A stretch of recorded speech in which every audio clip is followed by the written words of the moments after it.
नाम exit poll नहीं है, इसका नाम मोदी मीडिया पोल है। ये मोदी जी का पोल है, फैंटेसी पोल है उनका।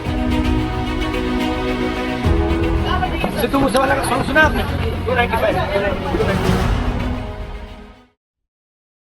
नमस्कार, मैं रवीश कुमार। एग्जिट पोल के आंकड़ों को लेकर मनोवैज्ञानिक युद्ध छिड़ गया है। बीजेपी तय नहीं कर पा रही होगी कि वह किस तारीख को विजय दिवस के रूप में मनाए, 1 जून या 4 जून को। हमने 1 जून के वीडियो में एग्जिट पोल की प्रक्रियाओं के बारे में बताया था। आज के वीडियो में भी हम इसके बारे में कुछ और बातें करेंगे, लेकिन हम अपनी तरफ से किसी भी आंकड़े को नकार नहीं रहे हैं और ना किसी के लिए भी उम्मीद पैदा कर रहे हैं। हम आज के वीडियो में पहले देखेंगे कि एग्जिट पोल के आंकड़ों का क्या किसी मनोवैज्ञानिक हमले से संबंध है। दूसरा, विपक्ष कैसे अपनी तरफ से इस मनोवैज्ञानिक हमले का जवाब दे रहा है। और तीसरा, सर्वे करने वाली एजेंसियों से किस तरह के सवाल होने चाहिए। और चौथा, बीजेपी को किन राज्यों में बढ़त मिली है और बंगाल में एग्जिट पोल को लेकर किस तरह की चुनौती दी जा रही है। तो हम इन 3-4 पहलुओं पर इस वीडियो में विस्तार से बात करेंगे। आपसे गुजारिश है कि आप वीडियो शुरू से लेकर अंत तक देखिएगा। एग्जिट पोल गलत भी होते हैं और सही भी, लेकिन कई बार नंबर गलत होने के बाद भी एग्जिट पोल की दिशा सही होती है। 4 जून का नतीजा एग्जिट पोल से अलग ही होगा, इसकी उम्मीद आप बिल्कुल कर सकते हैं, लेकिन खुद को धोखे में रखना भी ठीक नहीं। उम्मीद का कारण ठोस होना चाहिए। 9 एग्जिट पोल आए हैं और 9 के 9 एनडीए को अधिकतम 359 से 401 सीटें दे रहे हैं। 3 एग्जिट पोल ऐसे हैं जिन्होंने एनडीए को अधिकतम 400 और 401 सीटें दी हैं। आप जरूर अपनी जानकारी और समझ के साथ साथ सवालों का दायरा बढ़ा सकते हैं कि इतने सारे एग्जिट पोल के नंबर एक दूसरे से मिलते जुलते क्यों हैं। 9 के 9 एग्जिट पोल ने बीजेपी गठबंधन को 350 से लेकर 401 तक का नंबर दिया है। ऐसा लग रहा है कि सब एक दूसरे की देखा देखी एक ही जगह पर दिखना चाहते हैं। एग्जिट पोल गलत है या सही है, इसके बजाय आप इस ट्रेंड पर सवाल पूछ सकते हैं कि सबका नंबर एक जैसा क्यों है। क्या इसकी वजह यह हो सकती है कि कोई डर के मारे एक दूसरे से अलग नहीं दिखना चाहता। अभी कल एग्जिट पोल आए हैं, मेरे से लिखवा लो, सारे एग्जिट पोल फर्जी हैं, बिल्कुल फर्जी हैं। एक एग्जिट पोल वाले ने राजस्थान में टोटल 25 सीट है, उसमें 25 में से 33 दे दिए उन्होंने बीजेपी को। ऊपर से आया होगा भाई बीजेपी को ज्यादा देने हैं, तो उसने कहा मोदी जी क्या याद रखोगे आप भी, आपको 25 में से 33 दे दिए। तो पूरा का पूरा फर्जी है, पूरा एग्जिट पोल फर्जी है। लेकिन असली मुद्दा ये है, इनको गिनती से 3 दिन पहले फर्जी एग्जिट पोल कराने की क्या जरूरत थी, ये समझने वाली बात है। एग्जिट पोल के जब नतीजे आए तब लोग इस बात से हैरान हैं कि बीजेपी को तमिलनाडु, पंजाब, केरला और पश्चिम बंगाल में बढ़त मिल रही है। केरला में बीजेपी को 1 से 4 सीटें दी जा रही हैं, तो तमिलनाडु में 1 से लेकर 3 तक। एक सर्वे ने बीजेपी को तमिलनाडु में 10 सीटें दी हैं। 2014 में बीजेपी को 1 सीट मिली थी तमिलनाडु में, लेकिन 2019 में 0 हो गई। बंगाल में बीजेपी को 23 से 32 सीटें दी जा रही हैं। तृणमूल को 42 में से 18 सीटें ही मिल रही हैं। यहां पर बीजेपी 2019 की तुलना में 10% से अधिक वोट ला रही है।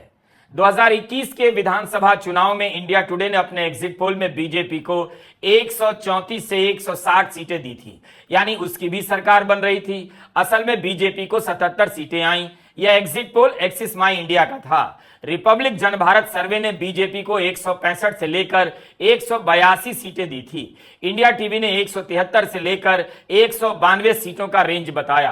तीनों ही गलत निकले, बल्कि 10 एग्जिट पोल के आंकड़े बंगाल विधानसभा चुनाव के बाद गलत हुए थे। क्या इस बार भी बंगाल में एग्जिट पोल गलत होगा? 4 जून को पता चलेगा।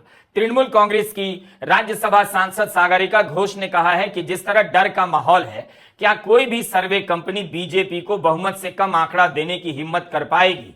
एग्जिट पोल में बीजेपी को काफी नंबर तो दिए गए हैं। हम सही और गलत की बात अभी नहीं कर रहे, लेकिन इसके पीछे मनोवैज्ञानिक गेम क्या हो सकता है उसकी बात तो कर सकते हैं। विपक्ष के पोलिंग एजेंट काउंटिंग के दिन हताश नजर आ सकते हैं। जल्दी टेबल छोड़कर चले गए तो मामला गड़बड़ा जाएगा। इसलिए भी आपने देखा होगा कि एग्जिट पोल आने के पहले इंडिया गठबंधन ने अपना आंकड़ा दिया 295 सीटें आएंगी और अपने कार्यकर्ताओं से कहा कि आखिरी वोट गिन लिए जाने तक अपनी जगह से हिलना नहीं। 4 जून के नतीजे अगर एग्जिट पोल के हिसाब से आने लगे तो हो सकता है कि विपक्ष का कार्यकर्ता काउंटिंग सेंटर ही छोड़ दे और यह घातक हो जाएगा। किसी भी सर्वे में इंडिया गठबंधन को 200 से अधिक सीटें नहीं दी गई हैं। आज कांग्रेस अध्यक्ष मल्लिकार्जुन खड़गे और राहुल गांधी ने कांग्रेस के उम्मीदवारों और नेताओं से जूम कॉल पर बात की। इसके अलावा जयराम रमेश ने भी मीडिया के सामने अलग अलग राज्यों के नेताओं से बात की।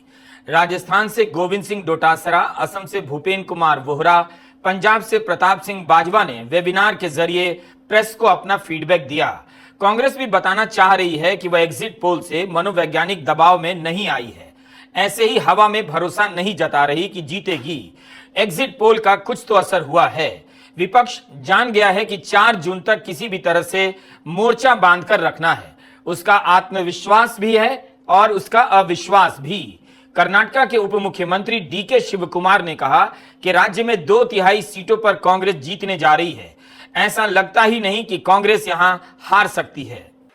जिस व्यक्ति का एग्जिट 4 जून को तय है, उन्होंने ये सरकारी एग्जिट पोल करवाए हैं।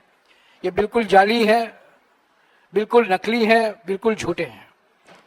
इंडिया गठबंधन के पार्टियों को 295 सीटों से कम नहीं मिलने वाला है। 295 सीटों के ऊपर ही इंडिया गठबंधन के पार्टियों को मिलेगा। ये एग्जिट पोल फर्जी इसलिए है क्योंकि हमारे निवर्तमान प्रधानमंत्री और निवर्तमान गृह मंत्री ये सब मनोवैज्ञानिक खेल खेल रहे हैं, दबाव डाल रहे हैं सभी विपक्ष की पार्टियों के ऊपर, चुनाव आयोग के ऊपर, काउंटिंग एजेंट के ऊपर, रिटर्निंग ऑफिसर के ऊपर, और धमकी दिया जा रहा है। एक माहौल पैदा किया जा रहा है कि हम वापस लौट आ रहे हैं। हकीकत इससे बिल्कुल विपरीत है। और ये जो प्रयास है निवर्तमान प्रधानमंत्री और निवर्तमान गृह मंत्री कर रहे हैं, हमारे जो हौसला है उसको कमजोर करने में वो बिल्कुल विफल होंगे। अगर एग्जिट पोल के नंबर से इस तरह का मनोवैज्ञानिक दांव खेला जा रहा है, तब आप कुछ और पहलुओं के बारे में सोच सकते हैं। क्या एग्जिट पोल के जरिए माहौल बनाने का प्रयास हो रहा है कि जब रिजल्ट आए तब कोई चुनावी प्रक्रियाओं पर सवाल ना उठाए? 1 जून को जयराम रमेश ने ट्वीट किया और लिखा कि निवर्तमान गृह मंत्री आज सुबह से जिला कलेक्टर्स को फोन पर बात कर रहे थे। अब तक 150 अफसरों से बात हो चुकी है। अफसरों को इस तरह से खुल्लम खुल्ला धमकाने की कोशिश निहायत ही शर्मनाक है एवं अस्वीकार्य है। याद रखिए कि लोकतंत्र जनादेश से चलता है, धमकियों से नहीं। जून 4 को जनादेश के अनुसार श्री नरेंद्र मोदी, श्री अमित शाह व भाजपा सत्ता से बाहर होंगे एवं इंडिया गठबंधन विजयी होगा। अफसरों को किसी प्रकार के दबाव में नहीं आना चाहिए, वह संविधान की रक्षा करनी चाहिए, वे निगरानी में हैं। चुनाव आयोग ने इससे इनकार किया है। जयराम रमेश ने नोटिस भेजकर कहा है कि अभी तक आयोग के पास ऐसी कोई जानकारी नहीं आई है। आपसे उम्मीद की जाती है कि आपने किसी तथ्य के आधार पर ही कहा होगा। गुजारिश है कि 2 जून की शाम 7 बजे तक सारी जानकारी आयोग से साझा कीजिए। तो मनोवैज्ञानिक युद्ध चल तो रहा है। कांग्रेस नेता अजय माकन ने ट्वीट किया कि वे 9 चुनाव लड़ रहे हैं और पहली बार ऐसा सुन रहे हैं कि उम्मीदवारों के पोलिंग एजेंट्स को एआरओ की मेज पर नहीं बैठने दिया जाएगा। उन्होंने सभी उम्मीदवारों को चेताया और चुनाव आयोग से स्पष्टीकरण मांगा।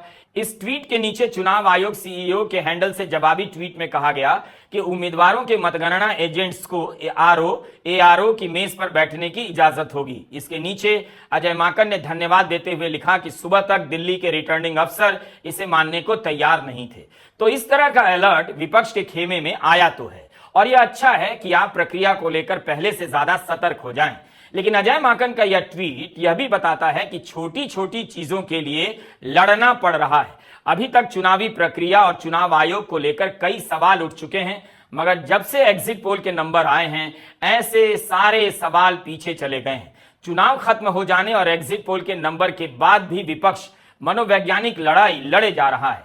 जिस वक्त गोदी चैनलों पर एग्जिट पोल का तामझाम शुरू हो रहा था, ठीक उसी वक्त यानी शाम 6:21 पर राहुल गांधी का ट्वीट आता है। 1 जून को राहुल गांधी ने राष्ट्रपति मुर्मू को पत्र लिखा कि अग्निवीर में शहीद हुए सैनिकों को बराबरी का दर्जा न मिलना भेदभाव है, इसके साथ यह राष्ट्रीय सुरक्षा को भी खतरे में डाल सकता है। उन्होंने तीनों सेनाओं की सर्वोच्च कमांडर होने के नाते राष्ट्रपति से हस्तक्षेप करने का निवेदन किया है। यह पत्र बता रहा है कि राहुल गांधी को इस बात से फर्क नहीं पड़ता कि वे चुनाव हार गए हैं। विपक्ष के इस युवा नेता की तरफ से यह कितना बड़ा मनोवैज्ञानिक संकेत है। जिस समय गोदी एंकर राहुल गांधी का मजाक उड़ा रहे थे, उनके मुद्दों की खिल्लियां उड़ा रहे थे, उसी समय राहुल गांधी अग्निवीर को लेकर राष्ट्रपति मुर्मू को पत्र लिख रहे थे। राहुल का ऐसा करना बता रहा है कि वे अपने मुद्दों को नहीं छोड़ने वाले, वे शोक में नहीं डूबे हैं, बल्कि मुद्दों को लेकर खड़े हैं। इसका नाम एग्जिट पोल नहीं है, इसका नाम मोदी मीडिया पोल है। ये मोदी जी का पोल है, फैंटेसी पोल है उनका। सर कितनी सीटें आ रही हैं आपके हिसाब से? सिद्धू मूसेवाला का सॉन्ग सुना आपने? 295। तो विपक्ष ने अपना नंबर सिद्धू मूसेवाले के गाने से दिया क्या? यह भी कमाल है। विपक्ष भी लगता है कि गोदी मीडिया के हमलों से आजाद होने लगा है। इस चुनाव में हार के बीच विपक्ष की यही जीत है। सिद्धू मूसेवाला के इस गाने को YouTube पर 59 मिलियन से ज्यादा व्यूज मिले हैं।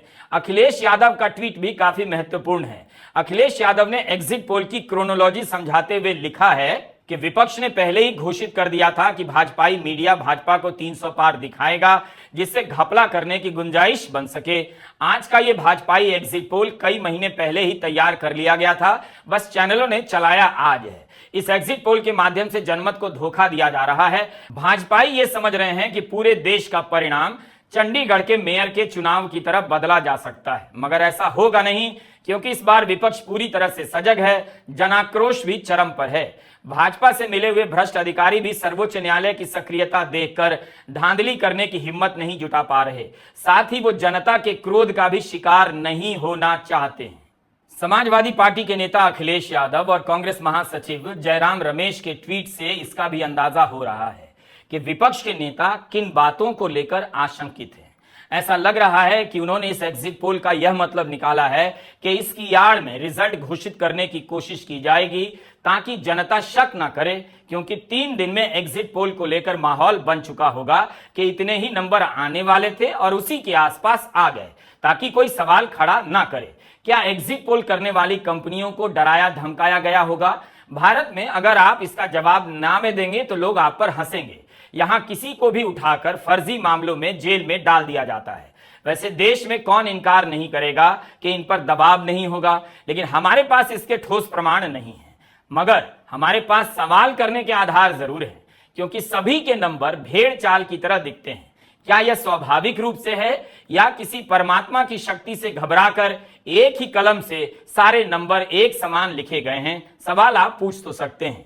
2019 में द प्रिंट में पत्रकार शिवम विज ने प्रदीप गुप्ता का एक बयान दर्ज किया है। इसमें एक्सिस माई इंडिया के प्रदीप गुप्ता कहते हैं कि बंगाल, केरला, झारखंड, राजस्थान और ओडिशा जैसे राज्यों में एक्सिस के सर्वे करने वालों को मारा गया, पकड़कर थाने में बिठाया गया और बंगाल में एक सर्वेयर को जेल में डाल दिया गया। एक्सिस माई इंडिया के प्रदीप गुप्ता ने ज्यादातर विपक्ष के राज्यों के नाम लिए, लेकिन आप दावे के साथ नहीं कह सकते कि बीजेपी से सर्वे करने वाली कंपनियों को ऐसा खतरा नहीं होगा, और होगा भी तो उनके लिए बोलना आसान नहीं होगा। इसी इंटरव्यू में प्रदीप गुप्ता ने कहा है कि आंध्र प्रदेश में टीडीपी सर्वे करा रही है कि कौन कौन जगन रेड्डी की पार्टी का समर्थक है और उसका नाम वोटर लिस्ट से कटवा रही है, इसलिए आंध्र प्रदेश में सर्वे करना मुश्किल हो गया है। शिवम से प्रदीप गुप्ता ने कहा था कि इस कारण उन्होंने चुनाव शुरू होने से पहले सर्वे करना बंद कर दिया। यह 2019 की बात है, यानी प्रदीप गुप्ता के साथ ऐसा होता है कि दूसरे राजनीतिक दलों के वोटर का नाम वोटर लिस्ट से कटवाया जा सकता है। तो यह इस बार नहीं हुआ होगा, दावे के साथ कौन कहेगा। इस चुनाव में कई लोगों ने शिकायत की है कि उनका नाम वोटर लिस्ट से काट दिया गया। नंबर कम देना और ज्यादा देना, इसे लेकर चर्चाएं चलती हैं।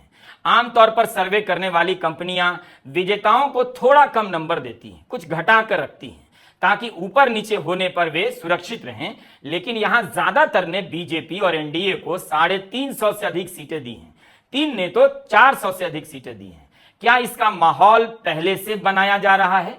चुनाव आयुक्त ने अपनी पहली प्रेस कॉन्फ्रेंस में ईवीएम के सही होने का दावा किया था, लेकिन आपने ध्यान दिया होगा कि प्रधानमंत्री मोदी आखिर में अपनी रैलियों में कहने लगे कि 4 जून के बाद इंडिया गठबंधन के नेता ईवीएम को दोष देने लग जाएंगे। 4 जून को यूपी की जनता इनको नींद से जगाने वाली है और तब ये ठिकरा ईवीएम पर फोड़ेंगे। क्या यह सही है? सुप्रीम कोर्ट में एडीआर ने ईवीएम के खिलाफ याचिका दायर नहीं की थी, बल्कि उसमें यह मांग की गई थी कि ईवीएम का जो डेटा है उसका वीवीपैट की सभी पर्चियों से मिलान किया जाए और वीवीपैट की पर्ची पर बार कोड हो। इस समय केवल कुछ वीवीपैट की पर्ची और ईवीएम के डेटा का मिलान किया जाता है। सभी पर्ची गिनी जाए, इसकी याचिका सुप्रीम कोर्ट ने खारिज कर दी। बस इतना कहा कि चुनाव आयोग वीवीपैट पर बारकोड लगाने पर और इनकी गिनती इलेक्ट्रॉनिक मशीन से करने पर विचार कर सकता है। चुनाव आयोग, उसने तो कोर्ट के सामने फॉर्म 17C की जानकारी देने से मना कर दिया था। वीवीपैट की सारी पर्चियां गिनी जाएं, इस पर आयोग फैसला दे देगा। इसकी उम्मीद वही कर सकता है जो रात में जागता है और दिन में सपने देखता है। 17 मार्च को ही कांग्रेस ने साफ कर दिया था वह ईवीएम के विरोध में नहीं है।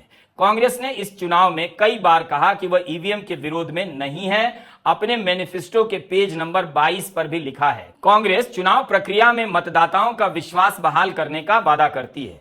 कांग्रेस ईवीएम की दक्षता और मतपत्र की पारदर्शिता को संयोजित करने के लिए चुनाव कानूनों में संशोधन करेगी। मतदान ईवीएम के माध्यम से होगा, लेकिन मतदाता मशीन से उत्पन्न मतदान पर्ची को वीवीपैट इकाई में रखेगा और जमा कर सकेंगे।